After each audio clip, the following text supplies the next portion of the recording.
শান্তি নাই। শান্তির মাঝে কোথায় গেছে, গেল কয়েক বছর যাবৎ সারা পৃথিবী তাকে খুঁজে পাচ্ছে না। প্রকৃতিতে এমন এমন অদ্ভুত ঘটনা ঘটছে যা গেল কয়েক শত বছরে আপনার ঘটে নাই। প্রকৃতিতে আপনি এখন দেখেন শীত মাস চলে, শীতের কাল চলে, শীত নাই, গরমকালে গরম নাই, আবার শীতকালে গরম, গরমকালে শীত, বর্ষা উল্টাপাল্টা চলছে।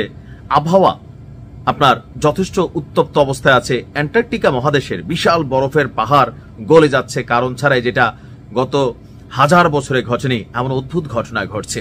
কি ঘটতে যাচ্ছে প্রকৃতিতে? প্রকৃতিতে আসলে বড় ধরনের একটা যুদ্ধ প্রস্তুতি তৈরি হচ্ছে। আর এই যুদ্ধ প্রস্তুতি হবে ন্যাটো বনাম পুতিন বাহিনী।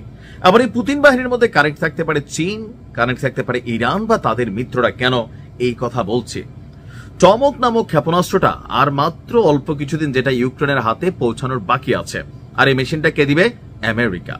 ইতিমধ্যে রাশিয়ার বিরুদ্ধে অর্থনৈতিকভাবে রাশিয়াকে পঙ্গু করার জন্য রাশিয়ার উপর, তেলের উপর পৃথিবীর বিভিন্ন দেশকে নিষেধাজ্ঞা দিয়ে রাখছে।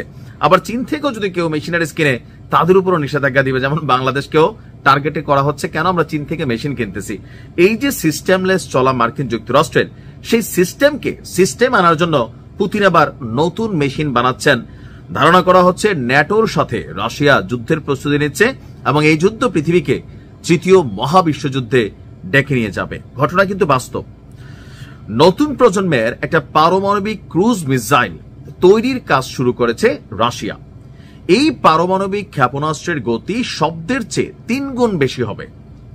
আর প্রেসিডেন্ট পুতিন মস্কোতে এক রাষ্ট্রীয় পুরস্কার প্রদান অনুষ্ঠানে এই ঘোষণা দিয়েছেন। পুতিন বলছেন যে রাশিয়ার বুরেভেস্তনিক পারমাণবিক ক্ষেপণাস্ত্র এবং পোসেইডন মানববিহীন ডুবোযান তৈরির সঙ্গে যুক্ত বিজ্ঞানী এবং প্রকৌশলীদের নিয়ে একটা বিশেষ বৈঠকের আয়োজন করেন। পুতিনের বক্তব্য, রাশিয়া বর্তমানে এই বুরেভেস্তনিক এবং পোসেইডনের মতন শক্তিশালী ইউনিটের উপর ভিত্তি করে নতুন প্রজন্মের অস্ত্র তৈরির কাজ শুরু করে দিয়েছে।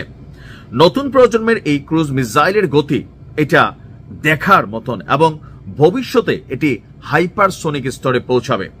রাশিয়া কোন দেশের জন্য হুমকি নয়, তবে অন্যান্য পারমাণবিক শক্তিধর দেশের মতন আমরাও নিজেদের প্রতিরক্ষা সক্ষমতা উন্নত করছি।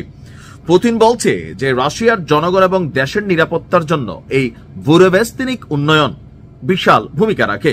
এটি আগামী কয়েক দশক ধরে রাশিয়ার সার্বভৌমত্ব, কৌশলগত ভারসাম্য বজায় রাখতে সহযোগিতা করবে। পুতিন বলছেন যে এবছর সারমাত নামক আন্তঃমহাদেশীয় ব্যালিস্টিক ক্ষেপণাস্ত্র একটা যেটা নামানো হয়েছে, এটাও সফল এবং আগামী বছরই 2026 জানুয়ারিতে তা ইউক্রেনের বিপরীতে ব্যবহার করা হবে। এখন আমরা যতটুকু দেখলাম যে গত মাসে পুতিন কাকু যে বুরেভেস্তনিক ক্ষেপণাস্ত্রের সিদ্ধান্তমূলক পরীক্ষা নিয়েছিল, এই ক্ষেপণাস্ত্রটি প্রায় 15 থেকে 16 ঘন্টা আকাশে উঠতে পারবে এবং 14,000 কিলোমিটার দূরত্ব অতিক্রম করবে। কেন হঠাৎ করে এগুলো সামনে আসতেছে? কারণ মার্কিন যুক্তরাষ্ট্র 33 বছর পর ট্রাম্পের নির্দেশে আপনার তারা তাদের পরমাণু ভান্ডারটাকে আরেকবার মানে কি বলা হয় যে ঝালাই করে নিচ্ছে। আসলে কেন? কারণ হচ্ছে রাশিয়া বনাম মার্কিন যুক্তরাষ্ট্র একটা যুদ্ধের পরিস্থিতি আসবে। আর এই যুদ্ধটা আমেরিকা সরাসরি না করলেও ইউক্রেনে ন্যাটো তাদের সেনাবাহিনী পাঠিয়ে রাশিয়ার বিরুদ্ধে প্রক্সি যুদ্ধে লিপ্ত হবে।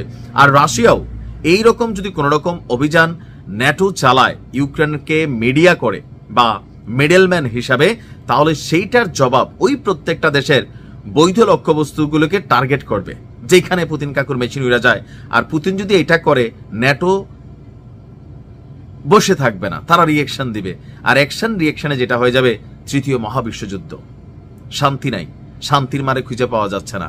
ভালো থাকুন।